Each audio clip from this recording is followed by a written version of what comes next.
Hello, and thanks for tuning into this week's 40k roundup with Green Salami. Few things to have a look at this week. Not a lot has been going on in the world of 30 and 40k, with the exception of a couple of books being released, which we'll have a look into in more depth in a second. White Dwarf again is full of Age of Sigma stuff, so not a lot to report there either. But without further ado, let's go and have a look. Okay, the first thing to have a look at is Warhammer are now offering 40k rules on your tablets. Not much else to say there. Obviously everyone has got some form of digital carrier device these days, be it a mobile phone, smartphone, or a tablet. The only limitations again that I can see are iOS only. Android makes up quite a large market these days, so to limit yourself to one market only, I don't see the point. However, you get the rules book there for $19.99 if you have an iOS device. Have a look. Okay, so the next thing we're looking at is a new book released, War Without End. Let's call it a book. It's more of a compendium or a collaboration of books. 21 stories from the Horus Heresy pulled together into one mega kind of book. Available in a couple of formats. Audiobooks available, which is at a whopping £29.99. Ebook for just about a tenner, and the hard copy is £20. So they are trying to push you towards the ebook variety there. Still not sure about paying £9 for a digital copy of something, but if you're a hardcore collector, I'm sure you want it in your collection. If you're like me, you'll probably want to have a hard copy. Also, if you're like me, you'll probably be happy to wait until it's a lot more affordable.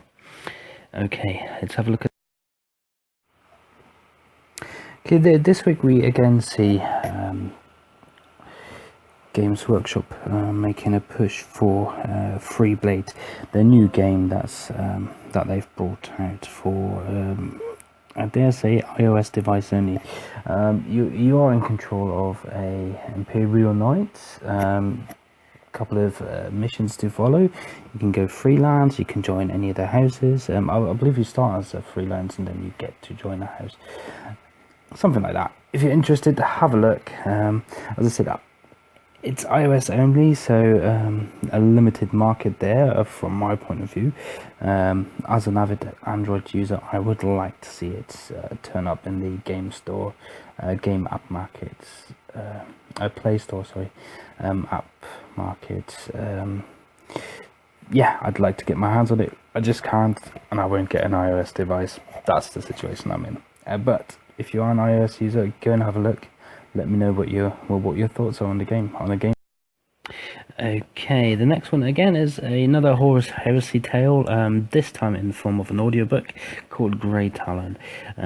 It follows the Iron Hands as they are fighting against the traitor legions, and are being joined by one of the White Scars, Hilbo Khan, who was exiled by his chapter to go and find an honorable death. Great story by Chris Raitt, sorry, which follows on to the novel Scars.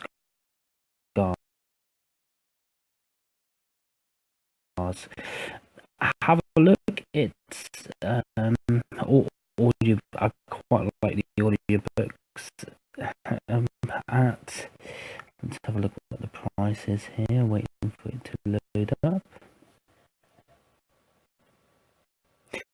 And at £9.99, it's not a deal breaker or bank breaker as such, and it falls into the rest of the Horus Heresy. Again, if you have a look on the Black Library website for any of these titles, they have got the reading order for the Horus Heresy tale in there, which all these other stories that are being added on. They are now slotting in between books, so it's well worth having a look at how you should be reading those. As I mentioned, this title is another Horus Heresy title, again an audiobook. It's called Red Marked, and it follows the Ultramarine Sergeant Anid Athil, who's getting into trouble. We've met to this character before in No Fear, where he was censured by Primarch Rabuk Gulliman and ended up as one of the heroes on Kauth. Now he and his fellow Red Marked are taking the fight to the traitors against orders. And we will follow this audio drama, which are easy to listen to, great little story fillers. They tend to be anything from 20 minutes to 3/4 of an hour. Again, it's priced around about £9.99 for an MP3 copy. And again, it forms part of the bigger picture of the Horus Heresy, which is obviously a story that is now being told or now being fleshed out as a greater story. I believe, following up from the betrayal at Kauth.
So now we're back at looking at the White Dwarf issue 104, released this Saturday.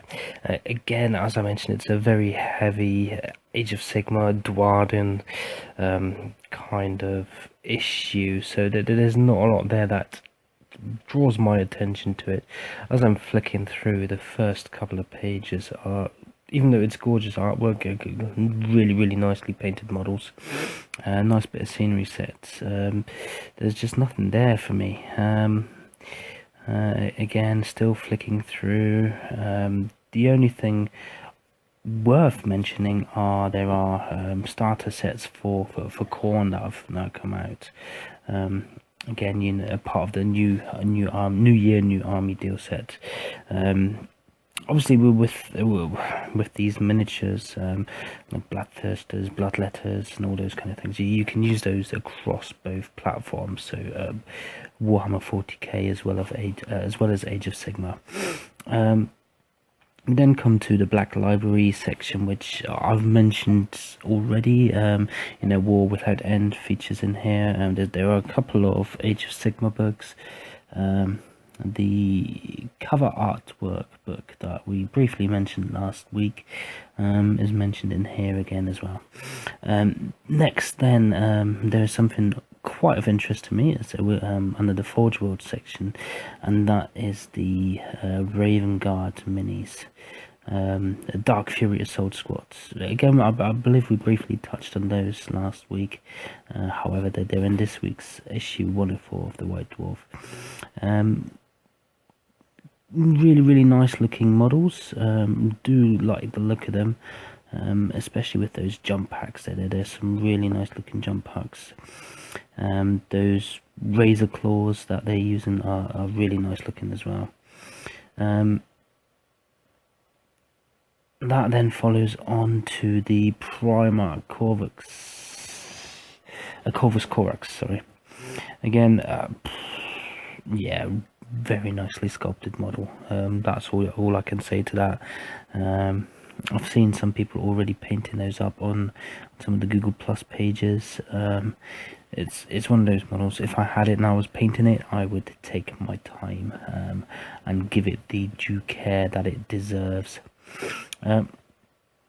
Yeah, next we're on to a couple of more Age of Sigmar pages.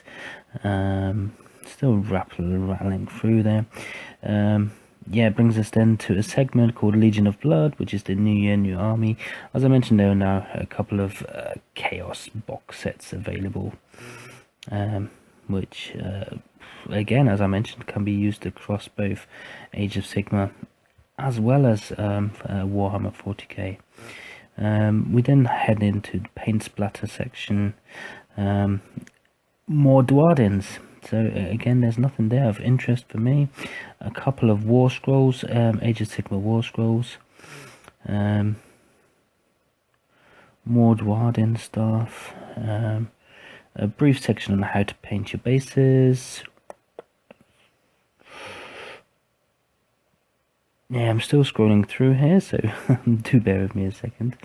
There's, yeah, absolutely nothing here that's grabbed my interest. I got to the back page. Unless you're into Age of Sigmar, I'm not sure, which I'm not sure if I would have got this issue if I'm not subscribed to getting it anyway, if that makes any sense. Yeah, it's always worth getting it to have a look at. There's not much information in there for 40k only lovers.